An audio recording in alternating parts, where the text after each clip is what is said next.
জামায়াত নেতা এটিএম আজহারুল ইসলামকে মুক্তি না দেওয়া পর্যন্ত বিক্ষোভ অব্যাহত থাকবে বলে জানিয়েছেন দলটির আমির ডাক্তার শফিকুর রহমান।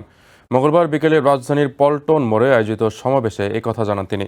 এ সময় জামায়াত আমির হুঁশিয়ারি দিয়ে বলেন, জামায়াতের ভদ্রতাকে দুর্বলতা মনে করবেন না। সমাবেশে দ্রুততম সময়ের মধ্যে জামায়াতের নিবন্ধন ফিরিয়ে দেওয়ার দাবি জানান নেতারা।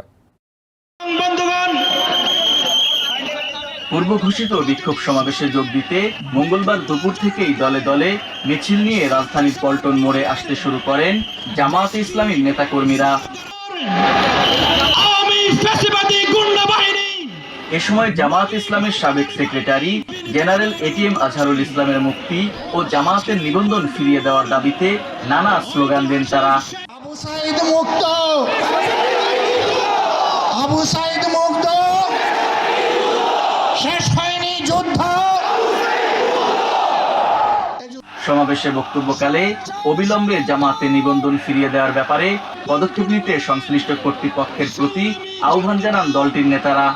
এটিএম আজহারুল ইসলামকে অনতিবিলম্বে যদি মুক্তি দেওয়া না হয়, জামাতের নিবন্ধন এবং জামাতের মার্গ ন্যায় বিচারের পথে দাঁড়িপাল্লা যদি অনতিবিলম্বে ফিরিয়ে দেওয়া না হয়, আমরা মাননীয় আমির জামাতের নির্দেশ চাইব।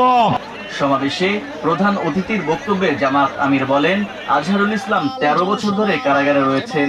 বাংলাদেশ ফ্যাসিবাদ মুক্ত হলেও ফ্যাসিবাদের বাস্তব সাক্ষী আজহারুল কেন মুক্তি পেলেন না? অন্তর্বর্তী সরকারের উদ্দেশ্যে এমন প্রশ্ন ছুড়ে দেন তিনি।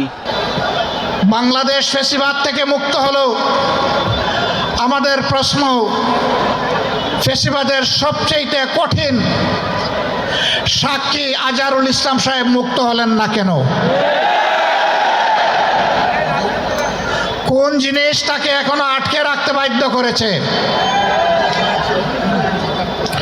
কেন এই বৈষম্য? আজহারুল ইসলামের মুক্তি না হওয়া পর্যন্ত আন্দোলন সংগ্রাম অব্যাহত থাকবে বলেও জানান তিনি। আমরা তো চাইনি, কল্পনাও করিনি এইভাবে আমাদেরকে রাস্তায় নামতে হবে প্রিয় আজহার ভাইয়ের মুক্তির দাবিতে। আমরা বাধ্য হয়েছি। আমরা স্পষ্ট বার্তা দিতে চাই, তার মুক্তি না হওয়া পর্যন্ত এই সমাবেশ প্রথমও নয়, শেষও নয়, সমাবেশ, বিক্ষোভ, আন্দোলন অব্যাহত থাকবে। জামায়াতের নিবন্ধন বাতিলের বিষয়ে ক্ষোভ জানিয়ে আমির বলেন, জালিম সরকার জামায়াতের নিবন্ধন বাতিল করেছিল, অন্তর্বর্তী সরকারও কি একই পথে হাঁটছে? কেন আমাদের নিবন্ধন আটকে রেখেছেন? নিবন্ধন তো জালিম সরকার কেড়ে নিয়েছিল। সেই জুলুম আপনারাও কি আমাদের উপরে করবেন? এই জন্য কি হাজার জনতা জীবন দিয়েছে? হাজার হাজার মানুষ পঙ্গুত্ব বরণ করেছে আবারও সেই বৈষম্য দেখার জন্যে। আমরা বাংলাদেশের মাটিতে আর কোনো বৈষম্যকে বরদাস্ত করব না। সমাবেশ শেষে বিক্ষোভ মিছিল বের করে জামায়াতের নেতাকর্মীরা।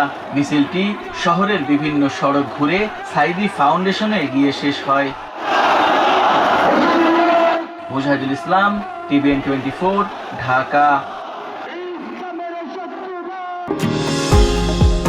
নিউ ইয়র্ক থেকে সম্প্রচারিত TVN 24 টেলিভিশন বিশ্বজুড়ে বাঙালির কণ্ঠস্বর।